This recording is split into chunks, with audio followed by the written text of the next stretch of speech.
మహాభారతం. మహాభారతం వేదవ్యాసుడు రచించిన ప్రపంచ ప్రసిద్ధ భారతీయ ఇతిహాసం. ఇది కురువంశానికి చెందిన పాండవ కౌరవుల మధ్య హస్తినాపుర సింహాసనం కోసం జరిగిన ధర్మాధర్మ యుద్ధాన్ని వివరిస్తుంది. ఏది ధర్మం, ఏది అధర్మం అనే వివరణనిచ్చే ఏకైక ప్రపంచ ప్రసిద్ధ ఇతిహాసం మహాభారతం. ప్రాచీన భారతదేశంలో గంగానది పవిత్ర ఒడ్డున హస్తినాపూర్ అనే శక్తివంతమైన నగరం ఉండేది. శంతనుడు అనే మహారాజు హస్తినాపూర్ రాజ్యాన్ని పరిపాలించేవారు. శంతన మహారాజు చాలా తెలివైనవారు, న్యాయవంతుడు మరియు అతని ప్రజలకు ప్రియమైన వారు. వివిధ తరాలను తీర్చిదిద్దగల సామర్థ్యం ఉన్న మహారాజు. విధిలిఖితమున శాంతన మహారాజు గంగాదేవితో ప్రేమలో పడ్డారు.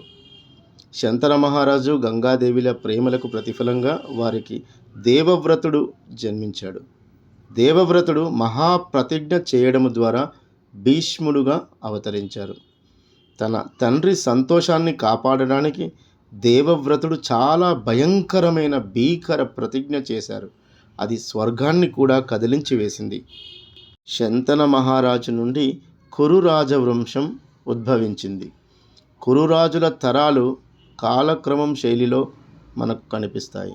విచిత్రవీర్య, పాండు, ధృతరాష్ట్ర మహారాజులు, యుగాలు మారుతున్న రాజభవనాలు, పురాణ రాజవంశం వారసత్వం ఇప్పటి వరకు చెప్పబడిన గొప్ప యుద్ధంతో ముగుస్తుంది. అది ఏ మహాభారతం. పాండు మహారాజుకు యుధిష్ఠిర, భీమ, అర్జున, నకుల సహదేవులు, ధృతరాష్ట్ర మహారాజుల వారికి 100 మంది కౌరవులు జన్మిస్తారు. బాల్యము నుండి కూడా పాండవులు నైపుణ్యాలు మరియు సద్గుణాలలో రాణిస్తే దుర్యోధనుడు కౌరవ నాయకుడు అసూయతో రగిలిపోయేవారు. దుర్యోధనుడు పాండవులను మైనపుతో చేసిన రాజభవనంలో సజీవ దహనం చేసి చంపాలని ప్రయత్నించాడు. కానీ రహస్యంగా పాండవులు తప్పించుకున్నారు. ఒక పోటీలో అర్జునుడు ద్రౌపదిని గెలుస్తారు. అపార్థం కారణంగా ఆమె 5 పాండవులకు భార్య అవుతుంది. సంఘర్షణను నివారించడానికి రాజ్యం విభజించబడింది. పాండవులు ఇంద్రప్రస్థాన్ని నిర్మించారు. ఇది బాగా అభివృద్ధి చెందుతుంది. దుర్యోధనుడు యుధిష్ఠిరుని జూదానికి ఆహ్వానిస్తారు. యుధిష్ఠిరుడు తన రాజ్యాన్ని, సోదరులను, ద్రౌపదిని మోసం ద్వారా కోల్పోతారు. ద్రౌపదిని రాజసభలో అవమానించారు. కృష్ణుడు ఆమె గౌరవాన్ని కాపాడుతారు. కానీ అన్యాయం యుద్ధం యొక్క విధిని మూసివేస్తుంది. తదుపరి పాండవుల అజ్ఞాతవాసం. పాండవులు 1 సంవత్సరం అజ్ఞాతంతో సహా 13 సంవత్సరాల అజ్ఞాతవాసాన్ని పంపబడ్డారు. శాంతి చర్చల వైఫల్యం. కృష్ణుడు శాంతి చర్చలకు ప్రయత్నించి విఫలుడవుతారు. కేవలం 5 గ్రామాలను అడుగుతారు. దుర్యోధనుడు నిరాకరిస్తారు. కురుక్షేత్రం.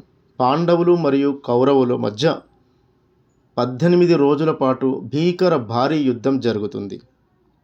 ఈ యుద్ధంలో అర్జునుడు యుద్ధాన్ని నిరాకరిస్తారు. అప్పుడు యుద్ధభూమిలో కృష్ణుడు అర్జునుడికి కర్తవ్యం, జీవితం మరియు ధర్మం గురించి ఆధ్యాత్మిక జ్ఞానాన్ని అందజేస్తారు. పాండవుల విజయం మరియు కౌరవులు ఓడిపోతారు. 2 వైపులా దాదాపు అందరు యోధులు నశిస్తారు. అనంతరం పాండవులు గెలిచిన పిదప కొంతకాలం యుధిష్ఠిరుడు రాజుగా హస్తినాపుర సామ్రాజ్యాన్ని పరిపాలిస్తారు. ఆ తరువాత చిట్టచివరకు పాండవులు ప్రాపంచిక జీవితాన్ని త్యజించి హిమాలయముల వైపు వెళతారు. మహాభారతం నీతి. ధర్మం ఎల్లప్పుడూ అధర్మంపై విజయం సాధిస్తుంది. దురాశ, అహంకారం, అసూయ వినాశనానికి దారితీస్తాయి. మంచి వ్యక్తులు కూడా తమ విలువలతో రాజీ పడినప్పుడు బాధపడక తప్పదు. ఫలితాలతో సంబంధం లేకుండా విధిని నిర్వర్తించాలి. నైతికత లేని అధికారం కుటుంబాలను, రాజ్యాలను నాశనం చేస్తుంది.